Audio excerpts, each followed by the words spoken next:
This content is brought to you by Scouts, the strongest Salesforce hub in the Nordics and Poland, bringing tech solutions to Danish banks. Piotr, I'm leaving you with our audience. Thank you so much for being here with us at SForce Europe. All right. Can you guys hear me, by the way? It's all good? Yeah. So thanks and welcome. And thank you, Paweł, for organizing it. Very professional. I may get a little bit of a stage fright, so you need to excuse me. Today I want to tell you a little bit about leading cross-functional projects in Salesforce implementations. I like cooking, so this will be a theme of my deck. You need to excuse me as well, as my presentation will be a little bit more functional and a little less serious, as you can see. So, my name is Piotr. I'm in Salesforce ecosystem for past 10 years. Currently holding 20 Salesforce certifications, and I lead Salesforce consulting practice for EMEA region in VRP Consulting, which is Salesforce Consulting Summit partner.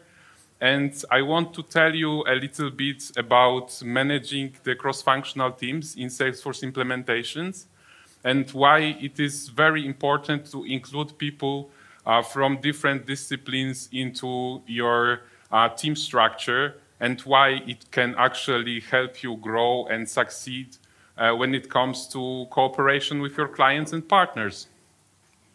So, first of all, you need to gather your ingredients. So what are the cross-functional teams?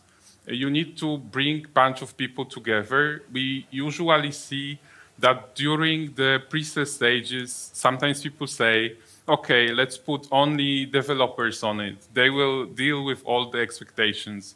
Or can we cut the hours of BA or a designer? And of course, sometimes we need to do that because to be still competitive, to fight, let's say, on the market to get the projects in. However, I want to tell you that the best teams that functioned so well, speaking from the experience, are the teams which bring people from different worlds, from different view perspectives together to work on Salesforce as a technology. And basically, the best recipe for a Salesforce team is to get people with different points of views to collaborate together, to bring some sort of innovative way to approach the problems, but it also requires a lot of patience. Because sometimes, especially for the technical folks, it will be hard to deal with maybe the guys who are more focused on business processes, that want to go deep into the strategy and planning. But if you put all of those elements together, then you will get a great result and delicious dish in form of your Salesforce project. What I like the most, this is a little bit pixelated because the screen have very, very large resolution. However, what I usually recommend in the project forming stage is to actually prepare a diagram that will map your internal roles that you are proposing to a client to client's team. And I think that this project shaping stage is very important for the successful delivery. Because if you don't know your counterparts, if you don't know who are decision makers on each of the levels on the side of your customer, it will be likely that you are not going to succeed. So we always try to do this mapping. We always try to identify the counterparts, and we want to engage them in dialogue as soon as possibly we can. And now, what we need to do is to make sure that we have a clear engagement rules, because without them, it will be a mess. If we bring people from different disciplines that want to work in a bit of a different way, we need to have a strict, let's say, rule set in place for them to understand how we are going to cooperate and how we are going to coordinate our efforts to mutual success. So this is the checklist that I usually recommend. Make sure that there is a clear communication. If someone has a problem, they can express it clearly. They know to whom they can go to say that there is a problem with delivery or the project. That everyone understands the project goals.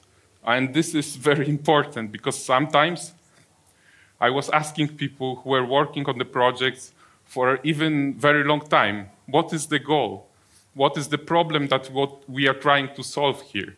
Why the customer hired us as a consultancy to help them with their Salesforce implementation? And some people don't know. And this is a big issue, and you need to fight against it, because if someone performs a work just for sake of working, they will lose, let's say, focus on the picture that is behind it, which is usually solving clients' day-to-day problems. And trust and respect, of course, we are all professionals and we want to, let's say, work in a safe environment, and we want to be sure that we can be heard despite of our position, despite of our role in the project. And this is a very important one, because I met the people in the past who will say, I'm a technical architect or I'm a program delivery manager. My opinion is the most important and there is no discussion. And I always propagate and I always vote for making sure that even the people who are just juniors or they are learning, they can be heard, and that we have the environment when everyone can speak freely about their ideas, because they may have very good ideas despite of being just junior. And adaptability, we heard today a lot about changing of the requirements. Our work, its nature is iterative, so you need to be prepared to quickly change and adjust to various different situations. And sometimes you need to change your ingredients as well and be prepared to modify the team structure accordingly to basically the situation that appears in front of you. And I cannot stress this enough, prepare your RACI matrix. Sometimes I've been on the projects that are lacking this element, and it only causes nothing but chaos. Basically, the people who are joining your project, they need to be sure that they understand their scope of work that they are going to perform, and they need to get who should be informed about the status and progress of the tasks that they are delivering throughout the project lifecycle. And what is even more important, try to prepare external-facing RACI matrix as well that will contain your client stakeholders. So you actually can execute and enforce the deliverables from the client side, if required as well, referring back to this document. And as the life goes, there may be situations where something goes wrong and the client will be unhappy. I mean, the guy clearly don't like the dish that we are delivering.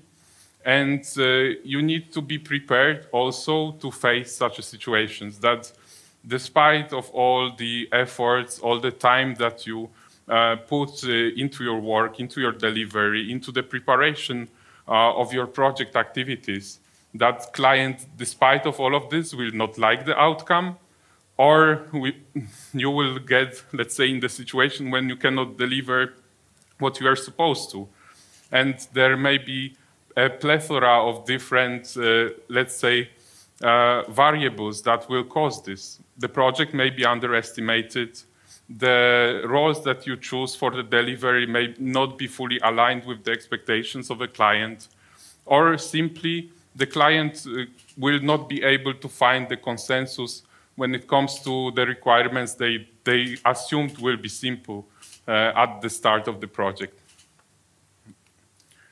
So I wanted to also show you the list of most common troublemakers to be sure that basically you will avoid that in your deliveries, or you will remember to accommodate them as potential risk factors when it comes to your project management.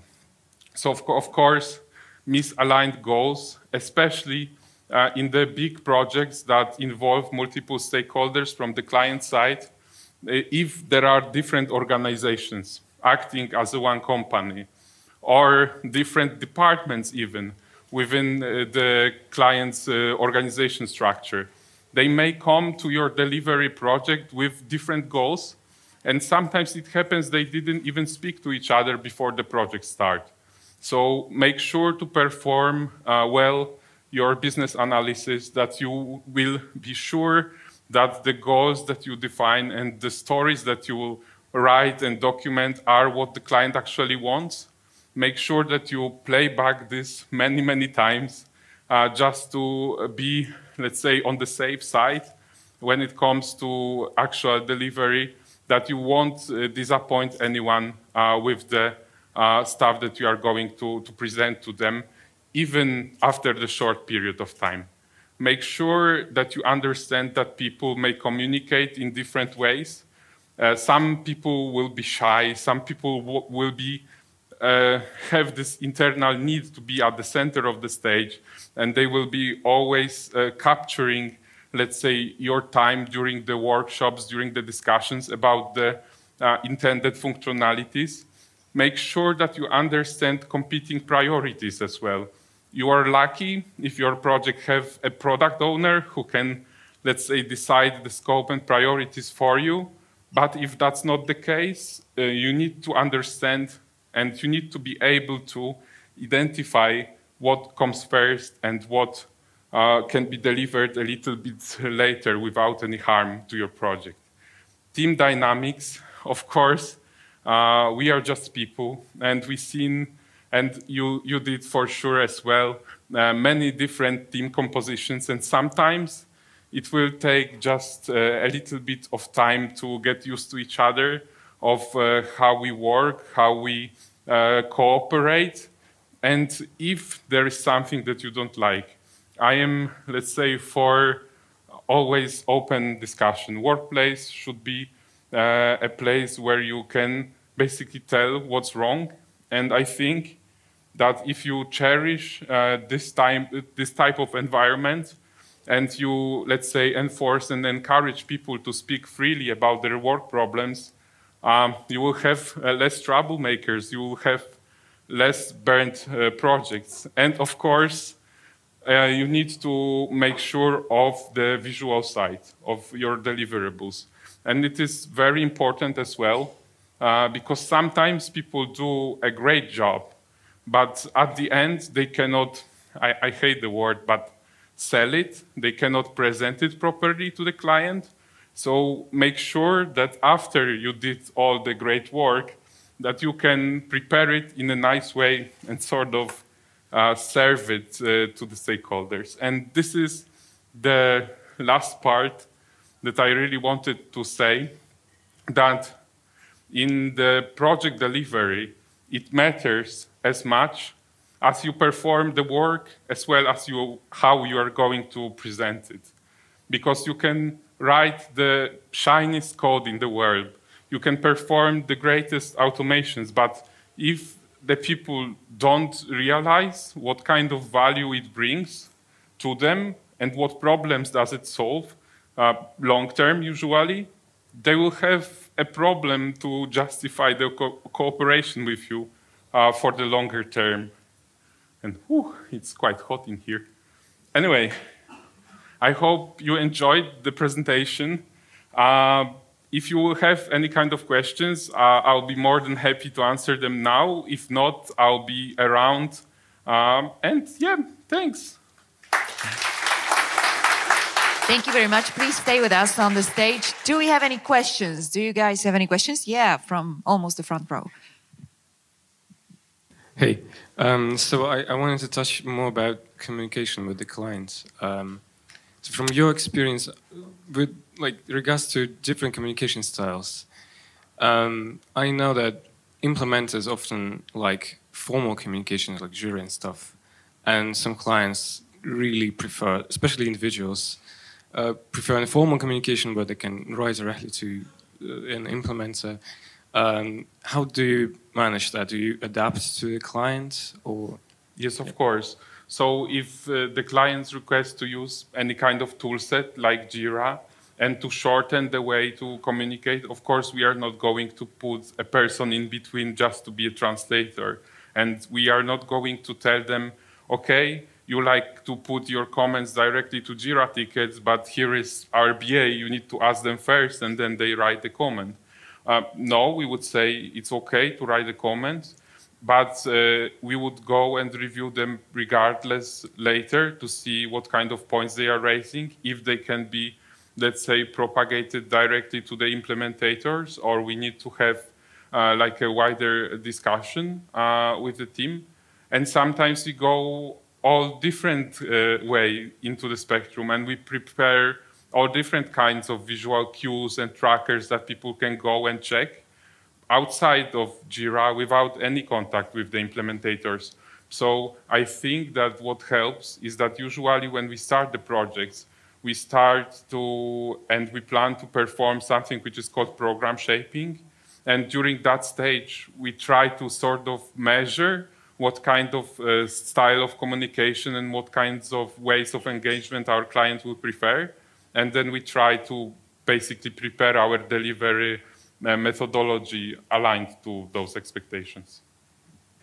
Thank you very much. Do we have any other questions? I don't think so. Thank you so much, Piotr. Thank you for joining us. Right now, Paweł is also joining us on stage. So, Piotr, if you could just come back for a moment more, because we have an award for you to thank you for your engagement in our community.